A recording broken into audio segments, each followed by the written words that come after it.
किसी बच्चे में कोई कमी परमात्मा देता है ना तो 1000 गुण भी देता है। ये मत समझना कि उसको किसी के लायक नहीं बनाता।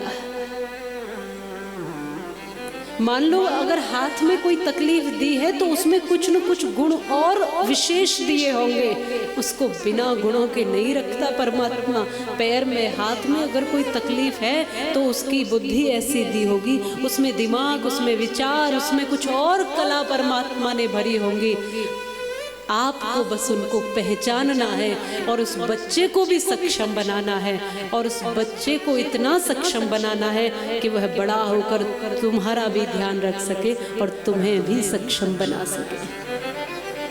और नारी शक्ति तो माताओं देवी स्वरूपा होती है, वो कमजोर नहीं होती। एक माँ है आज महाराष्ट्र में, वो हजारों बच्चों को पाल रही है। एक समय ऐसा था कि उनके पास भी छोटी बेटी थी और उसके पति ने घर से निकाल दिया था। भूखी थी, भोजन नहीं था, कैसे करके कहीं से आटा ले आई, कोई स्थान नहीं था। उन्होंने कहा कि शमशान की अग्नि पर रोटियां सेक कर मैंने अपनी बेटी को खिलाई है। माँ वो होती है जो अपने बच्चे के लिए यमराज से लड़ जाए। माँ वो होती है जो प्राण दे सकती है अपने बच्चे के लिए, लेकिन बच्चे पर आँच नहीं आने देती। इसलिए माँ कमजोर नहीं होती है, मातृ शक्ति कमजोर नहीं होती है। बस वो अपने आप को समझे, जाने, अपनी शक्तियों को पहचाने और अपने बच्चों को भी सक्षम बनाए। 1000 गुण और अच्छाइयाँ आप में भरी होंगी।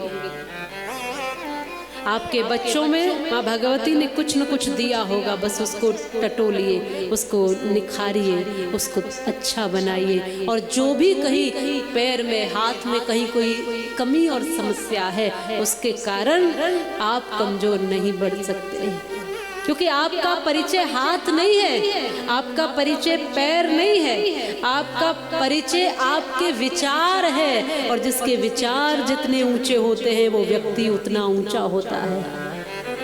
आपका परिचय आपका चेहरा नहीं है, आपका परिचय आपका रूप और रंग नहीं है, आपका परिचय आपकी सोच है, आपका चिंतन है, आपका कर्म है। कर्म से व्यक्ति अपने इतिहास खुद लिखता है। इसलिए कोई यहाँ कमजोर नहीं है, और कमजोर समझने की भूल मत करना। ये पूरा समाज आपका अपना है। इस बेटी के लिए नवरात्रि में कितने सारे लोग हैं जो इस सत्संग चैनल के माध्यम से सेवा दे रहे हैं। ऐसी तमाम बेटियों के लिए वो जानते हैं, वो अपनी बेटियों का भी भरण करना जानते हैं। और कोई कमजोर माता पिता की कोई गरीबी स्थिति है तो उसकी बेटी का भी रक्षण पोषण करना जानते हैं। ऐसे तमाम समाज के लोग हैं। अब भी इस समाज में मानवता है, मनुष्यता है, धर्म है, तब तो ये देश, ये धरती टिकी हुई है। माना कि विकृतियां हैं, लेकिन धर्म भी अभी जिंदा है, धर्म भी अभी लोगों के मनों में है, अच्छाइयाँ और मानवता भी अभी है। इतना बड़ा ये संस्थान खड़ा किया है, ये मानवता के मूल्यों ने, उन विचारों ने ही खड़ा किया है। इसलिए मैं पहले तो नमन करती हूँ पूज्य श्री कैलाश मानव जी, जो एक साधु संत स्वरूप ही है। संत माने कोई विचार और व्यवहार और संतुलन से ही संत होता है ना। जिसने सबको अपना मान लिया हो वो संत है, जिसने पूरे समाज को स्वीकार लिया हो वो संत है। इसलिए नमन करती हूँ उन पावन चरणों में, उन पावन विचारों में, जिन्होंने सारे समाज के बच्चों को अपना लिया है। ये छोटी बात नहीं है माताओं, बंधुओं। सेवा करके देखते हैं ना तब पता चलता है। आज के समय में जब अपने बच्चों का भरण पोषण करना मुश्किल हो रहा है, वहाँ हजारों बच्चों के लिए भोजन, शिक्षा, संस्कार, स्वास्थ्य सब निःशुल्क दिया जा रहा है। इसके लिए गहरी सोच और गहरा संकल्प चाहिए होता है, एक गहरा समर्पण चाहिए होता है। और जिसमें होगा वो सबको अपना मान लेगा। जिसमें होगा वो खुद भी मुस्कुराएगा और दूसरों को भी हंसी बांटेगा। जिसमें ये संकल्प होगा वो खुद भी ठीक रहेगा और दूसरों को भी ठीक करने का प्रयास करेगा। जिसमें ये संकल्प होगा वो खुद भी ऊंचा होगा और वो दूसरों को भी ऊंचा बनाने का प्रयास करेगा, ऊंचा उठाने का प्रयास करेगा, श्रेष्ठ बनाने का प्रयास करेगा। स्वयं भी ऊंचा होगा, दूसरों को भी ऊंचा करेगा। इसलिए नमन है इन विचारों के लिए,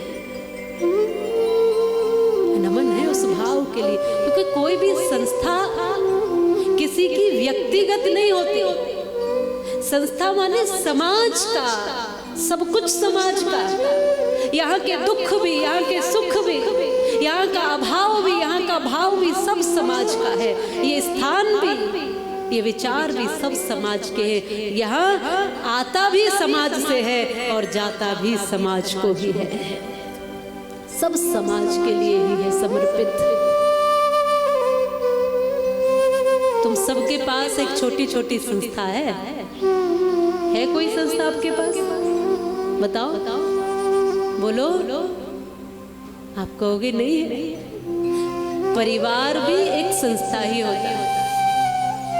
गृहस्थ रूपी ये परिवार भी एक संस्था ही होता है, एक छोटी संस्था जिसमें कुछ लोग हैं, इसमें बच्चे हैं, बड़े हैं, माता पिता और इत्यादि। छोटी सी संस्था माने एक व्यवस्था, संस्था माने एक व्यवस्था। तो परिवार एक छोटी संस्था है। और फिर इसी विचार को आपका मन करता है ना अपने बच्चों के लिए सर्वस्व लुटा दे, अपने बच्चों के लिए प्राण भी जाए तो चले जाएं, लेकिन बच्चों पे आंच नहीं आए, ऐसा ही भाव बनता है। ये परिवार के लिए विचार है। लेकिन जब यही विचार बृहद हो जाता है वटवृक्ष की तरह, तो फिर सारे संसार के लिए ऐसा ही हो जाता है कि ये सभी अपने हैं, सभी अपने ही हैं। फिर सबके लिए कुछ करने का मन करता है। यहाँ आने का हमारा भी यही उद्देश्य है कि आप सब इन छोटी छोटी देवियों, बेटियों, बालकों का अगर कहीं हमारे माध्यम से कुछ भला हो सके तो इसमें हमारा तन लग जाए, मन लग जाए, जो लगे, जो हमारे पास है वो सब लग जाए, लेकिन कुछ कल्याण हो जाए। क्यों? क्योंकि ये सब हमारे अपने हैं। यही भाव, ठीक बस वैसा ही भाव आप सब के लिए हमारे मन में आता है कि ये सब अपने ही तो है। तो जब कोई रोता है तो हमारी आंख में आंसू होते हैं, और कोई खिलखिलाता है तो मन को हमें तसल्ली होती है। कबीर रोए थे एक समय में, इसलिए नहीं रोए थे कि उनको पीड़ा थी, वो इसलिए रोए थे कि समाज में कष्ट थे, अविद्या थी, अज्ञान था।